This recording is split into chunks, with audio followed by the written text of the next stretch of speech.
Encadrez mieux. Avez-vous jamais interprété un email dans un sens différent que ce que son expéditeur avait voulu dire? Trouvez-vous difficile de bien définir le ton de ce qui vous est envoyé ou vous arrive-t-il de vous demander quelle réaction aura votre interlocuteur à la lecture d'un email que vous lui adressez? De très petites nuances sont parfois à l'origine de malentendus graves. L'email est sans doute le véhicule le plus simple et le plus fréquent pour démontrer à quel point la qualité de nos interactions est importante. Ce sont les petites choses qui font la différence dans la façon dont nous nous exprimons et la façon dont nous comprenons les autres.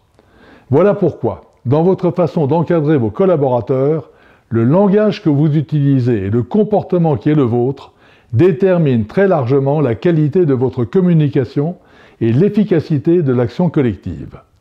Rendre responsables les gens, au point de leur faire des choses dont ils ne se seraient pas crus capables, doit être le but de tout dirigeant. En enlevant barrières et contraintes, il se fait alors l'assistant de ceux qu'il dirige et leur permet d'améliorer la qualité de leur travail. C'est en leur posant les bonnes questions que vous leur ferez donner les bonnes réponses. Faites-le, même si vous connaissez les réponses, afin de développer chez eux l'habitude de réfléchir et d'agir par eux-mêmes pour faire avancer les choses et vous libérer pour d'autres tâches.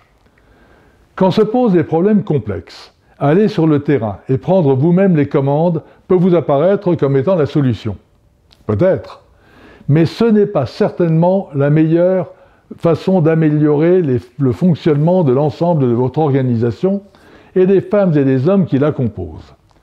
Gardez toujours en mémoire que 80% des problèmes qui se posent sont dus à la conception des produits ou des services que vous commercialisez et non aux personnes qui s'en occupent. En vous chargeant vous-même de les résoudre, vous exprimez publiquement le peu d'estime que vous avez pour eux et pour leur capacité à le faire. La prochaine fois, avant même de tenter de remédier à d'autres incidents, ils s'empresseront de faire appel à vous. C'est pourquoi bien diriger ces équipes doit conduire à respecter la règle d'or, qui est d'exiger que les situations difficiles se résolvent par les efforts de ceux qui les subissent et votre rôle de chef est de les y encourager, de les motiver et de leur faire confiance. Les gens ne prêtent attention à ce que vous savez qu'à partir du moment où ils savent que vous leur prêtez attention. Evelyn Underhill, écrivaine anglaise du siècle dernier, professait que tout paraît impossible jusqu'au moment où l'on agit. Alors, on s'aperçoit que c'était possible. À bientôt.